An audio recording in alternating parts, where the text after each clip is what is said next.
अस्सलामुअलैकुम वरहमतुल्लाहि वबरकातुहू। जी बेटा, क्या हाल है? ठीक ठाक हो? जी बेटा, आज का हमारा टॉपिक यूनिट नंबर 3, ठीक है, जिसके अंदर अल्हम्दुलिल्लाह हम जो है वो डाटा कम्युनिकेशन शुरू कर रहे हैं। इसका छोटा सा एक रिव्यू ले लूँ इस पूरे चैप्टर का कि बेटा डाटा कम्युनिकेशन के अंदर हम क्या करते हैं। दूर बैठे हुए लोग आपस में कम्युनिकेट कर रहे हैं, एक दूसरे के साथ रब्ता कर रहे हैं, एक दूसरे के साथ शेयरिंग कर रहे हैं, ऑनलाइन शॉपिंग कर रहे हैं, पैसों के ट्रांजैक्शन कर रहे हैं।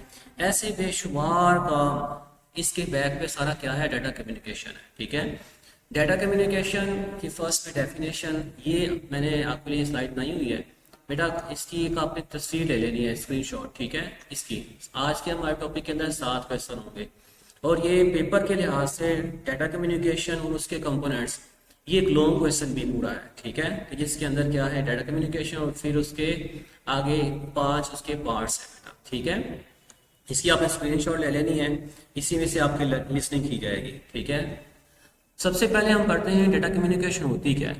Data communication mean exchange of data between two devices. ठीक है, यानी दो डिवाइसेस के दरमियान डाटा की जो एक्सचेंज होती है, जो लेन देन वो कर रहे होते हैं, ठीक है, उसे डाटा कम्युनिकेशन कहते हैं। Via some form of transmission media. ठीक है, वो ट्रांसमिशन मीडिया के जरिए होती है। ठीक है, such as wire, cable, wireless etcetera, बेशुमार चीज़ें। ठीक है, बेसिकली तौर पे दो ही हैं, वायर और वायरलेस। समझ आई बेटा? यानी जैसे आप मुझे मैसेज करते हैं, मैं आपको मैसेज करता हूँ, तो ये क्या है? बाय यूजिंग ये वायरलेस है। ठीक है, फिर आप टेलीफोन के जरिए कॉल करते हैं पीटीसीएल के जरिए, तो बाय वायर है। ठीक है, ये क्या है? इसे बोलते हैं डाटा कम्युनिकेशन। यानी ऐसा सोर्स का जिसके जरिए दो कंप्यूटर, दो डिवाइस आपस में, चाहे मोबाइल हैं चाहे लैपटॉप हैं, आपस में कम्युनिकेट कर रहे होते हैं ट्रांसमिशन मीडिया को इस्तेमाल करते हुए, उसे डाटा कम्युनिकेशन कहते हैं बेटा। ठीक हो गया? इसकी डेफिनेशन ये मैंने फिर आपको बता रहा हूँ, इसका आपने स्क्रीनशॉट ले लेना ये वाले पेज का। ठीक है, जो आपको स्क्रीन पे नजर आ रहा है। नेक्स्ट, दूसरा आज का क्वेश्चन हमारे पास क्या है? डाटा कम्युनिकेशन के कंपोनेंट्स कितने हैं? मैं इसको आपको एक थोड़े से एक पिक्चर से एलेबोरेट कर देता हूँ ताकि आपको इस चीज़ समझ आ जाए। देखिए, ये है सेंडर, ये है रिसीवर। सेंडर चाहता है मैं रिसीवर को एक मैसेज करूँ। ठीक है, जगह चाहता है, सेंडर चाहता है मैं रिसीवर को क्या करूँ? मैसेज करूँ। तो वो फिर क्या करता है? फर्स्ट में मैसेज लिखता है। क्या करता है बेटा? मैसेज टाइप कर रहा होता है। मैसेज टाइप करने के बाद वो क्या करता है? वो सेंड पे क्लिक कर देता है। इस वक्त जब वो सेंड पे क्लिक करता है तो वो मोडम के पास आता है। याद रखिए, हमारे कंप्यूटर की जुबान डिजिटल है, जबकि आगे जो तारों की जुबान है ना, वो एनालॉग वेव्स के अंदर है। ठीक है, तो फिर क्या होता है? मोडम उससे एनकोड करता है, इसे बोलते हैं एनकोडर। ठीक है, एनकोड करने अमल को कहते हैं, करने वाला होता है एनकोडर, और जो हो रहा होता है हम उससे कहते हैं एनकोडिंग। ठीक है, मोडम क्या करता है? उस डिजिटल डाटा को एनकोड करके एनालॉग में कन्वर्ट करके किसके हवाले कर देता है? Communication channel. Communication channel, communication media, transmission channel, transmission media, इसके बेशुमार नाम है। इसके ऊपर आप आगे पूरी डिटेल आपको आ जाएगी, आपने पढ़ी भी हुई पहले। ठीक है, यानी वायर्स या वायरलेस, रेडियो वेव्स या केबल्स। ठीक हो गया? फिर मैसेज क्या होता है बेटा? निकला था डिजिटल फॉर्म में, लेकिन मोडम ने उसे एनकोड कर दिया। ठीक है, इनको कर दिया किसमें? एनालॉग के अंदर। वो मैसेज फिर हवाले कर दिया जाता है कम्युनिकेशन चैनल के। फिर रिसीविंग साइड पे, अब जाहिर बात, वो एनालॉग फॉर्म के अंदर है, तो रिसीविंग साइड पे फिर बेटा क्या होता है? उसको वापस कन्वर्ट किया जाता है एनालॉग से डिजिटल के अंदर। ठीक है, करने वाला है एनकोडर, और इस प्रोसेस को बोलते हैं एनकोडिंग, डिकोडिंग सॉरी। करने वाला डिकोडर है और इस प्रोसेस को बोलते हैं डिकोडर। ठीक हो गया बेटा? डिकोडर फिर क्या करता है? उस एनालॉग सिग्नल को वापस डिजिटल में कन्वर्ट कर देता है। वजह आगे जो रिसीवर है ना, वो भी एक क्या है? मशीन है, और मशीन की जुबान आप जानते हैं वो क्या होती है? डिजिटल। और फिर वो क्या होता है? एनालॉग कन्वर्ट होके डिजिटल में कन्वर्ट हो जाता है बेटा। ठीक है, इसको करने वाला डिकोडर है, और जो अमल है उसे बोलते हैं डिकोडिंग। क्लियर है बेटा? ये इस बिना पर इसके 5 components, sender 1, encoder, decoder 2, communication media 3, communication channel 3, message 4 और लास्ट में रिसीवर 5। क्लियर बेटा? ये तस्वीर आपको बड़े अच्छे से एलेबोरेट कर रही है। इसको मिसाल से समझाता हूँ, जैसे आप मोबाइल पे मैसेज सेंड करने लगते हैं किसी को, तो आप तो जस्ट यहाँ मोबाइल पे लिखते हैं और एंटर जो है वो सेंड पे क्लिक कर देते हैं, लेकिन बेसिकली तौर पे आप मोबाइल का के अंदर फर्स्ट आप मैसेज लिखा, वो जब मोबाइल को मिलता है उसके प्रोसेसर को मिलता है वो डिजिटल फॉर्म में मिलता है, ठीक है। फिर डिजिटल से इनकोडर क्या करता है, उसे एनालॉग में कन्वर्ट करके वेव्स के हवाले कर देता है, ठीक है। वो जो वेव्स हैं रेडियो वेव्स, ठीक है, वो मैसेज रेडियो वेव्स के अंदर वो एनालॉग फॉर्म में जाता है और फिर वो जाता है वो सर्वर के पास जाए जैसे मर्जी घूमता हुआ, तो रिसीवर के पास जब पहुंचता है ना उस वक्त वो एनालॉग फॉर्म के अंदर होता है, ठीक है। जैसे वो रिसीवर के पास पहुंचा, रिसीवर के पास लगा हुआ है मोडेम, चाहे वो मोबाइल है चाहे वो आपका कंप्यूटर है लैपटॉप है एक्सेट्रा कुछ भी, तो वहां पर डिकोडर लगा होता है। मोडेम क्या करता है, उसके अंदर डिकोडर की खासियत होती है, वो क्या करता है फिर उस एनालॉग को कन्वर्ट करके डिजिटल में आगे हमारी डिवाइस रिसीवर को भेज देता है। इस तरह वो मैसेज रिसीव हो जाता है बेटा, ठीक है, समझ आई। अब हम इन्हीं क्वेश्चंस को पढ़ लेते हैं बेटा अपने स्लाइड से।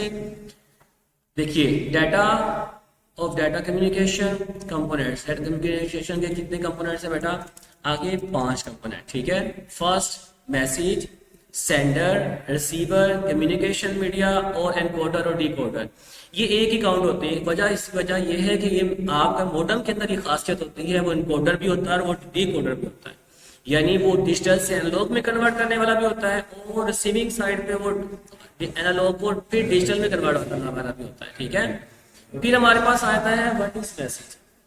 मैसेज क्या होता है बेटा, मैसेज इंफॉर्मेशन होती है, आपको पता है, जिसके जरिए हम आपस में बातचीत करते हैं। ये आपकी क्या हो सकती है, टेक्स्ट हो सकता है, पिक्चर हो सकता है, नंबर, फाइल एक्सेट्रा, जो भी आप सेंड कर देते हैं मैसेज है, ठीक है। नेक्स्ट हमारे पास आ गया सेंडर। सेंडर नाम से जाहिर है ऐसी डिवाइस जो क्या करती है, सेंड करती है मैसेज किसको, रिसीवर, ठीक है। जैसे वो मोबाइल फोन हो सकता है, लैपटॉप हो सकता है, ठीक है, आपका पर्सनल पीसी हो सकता है एक्सेट्रा, कुछ भी। क्लियर है बेटा, ये हमारे पास क्या कहलाते हैं, ये सेंडर्स कहलाते हैं। नेक्स्ट जब ये रिसीव मिल जाता है, जिसको मिलता है उसे रिसीवर बोलते हैं।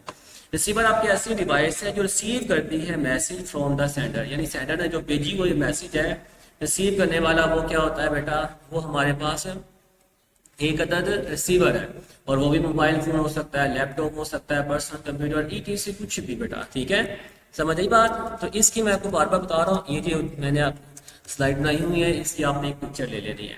नेक्स्ट आ गया डिफाइन कम्युनिकेशन मीडिया। मैंने इसके बारे में आपको काफी नाम बताए हुए हैं पहले भी, ठीक है, आप फिर बता देता हूँ। इसे कम्युनिकेशन मीडिया, कम्युनिकेशन चैनल, ठीक है, ट्रांसमिशन मीडिया, ट्रांसमिशन चैनल, ऐसे इसके नाम काफी ज्यादा है। तो आपको जेहन में जैसे ही आ जाए तो आपको जेहन में बेटा इसे मीडियम भी कहते हैं, मीडिया भी कहते हैं, चैनल भी कहते हैं। इस बिना पर इसके communication media, communication channel, transmission media, transmission channel, communication medium, communication medium, ठीक है। यूं मतलब ये काफी इसके नाम बनते हैं। तो ये है हकीकत में क्या, वो पाथ, फिजिकल पाथ जिसके जरिए डाटा ट्रेवल करता है सेंडर से रिसीवर की तरफ, ठीक है। क्या फिजिकल पाथ, ये वाला, वो तारे, वो सिग्नल्स के जिसके जरिए क्या होता है डाटा ट्रांसफर कर रहा होता है, ठीक है, किस तरह, सेंडर से रिसीवर की तरफ, उसे बोलते हैं बेटा कम्युनिकेशन मीडिया। वो वायर्स वाला भी हो सकता है और वायरलेस भी हो सकता है, ठीक है। नेक्स्ट लास्ट पार्ट टॉपिक्स, ठीक है, इसी का लास्ट पार्ट डिफाइन एनकोडर और डिकोडर। मैं आपको ये पहले बता चुका हूं, एनकोडर और डिकोडर की खासियत ये मोडेम के अंदर होती है।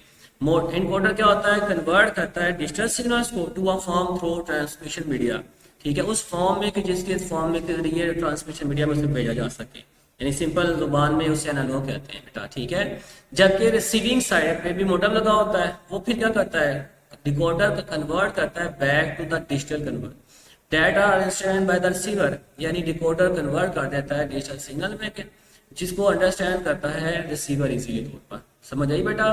यूं आपका ये पूरा एक लॉन्ग क्वेश्चन भी है और मैंने आपको ये शॉर्ट क्वेश्चन बना के भी दे दी है। इसका बेटा आपने स्क्रीनशॉट लाजमी ले लेना है, ठीक है। वो पिछले वैसे अगर आपने किया हुआ है, जो आपने पहले किया हुआ है वहां से कर ले, वो आपकी मर्जी है, ठीक है, लेकिन थोड़ा सा आसानी से मुझसे करके मैंने आपको एलेबोरेट कर दिया, ठीक है। अब अगर ये लॉन्ग के अंदर आ जाए तो अब आपने पूरा इसको डिटेल से लिखना है, ठीक है। ये तो मैंने शॉर्ट फॉर्म में लिखा हुआ है। और फिर आपने इनकी बेटा लाजमी तस्वीर, पिक्चर लाजमी बनानी है। आपकी बुक के अंदर ये वाली पिक्चर बनी हुई है बेटा, ठीक है, ये वाली, तो इसको लाजमी याद रख लें। यहाँ कंप्यूटर बनाए, फिर एनकोडर करिए, फिर टेबल बनाइए, ठीक है। यहाँ यही डायग्राम एज इट इज याद कर लीजिए। अगर ये पिक्चर आप बनाएंगे तो मुमकिन ही नहीं कि वो आपको पूरे नंबर ना दे, ठीक है बेटा, अपना ख्याल रखिएगा। फिर भी कोई क्वेश्चन है वो आपके जहन में आ जाए तो बेटा आप उसके मार्क कर लीजिएगा, इंशाल्लाह हम उसको बाद में डिस्कस कर लेंगे। अस्सलाम वालेकुम व रहमतुल्लाहि व बरकातहू।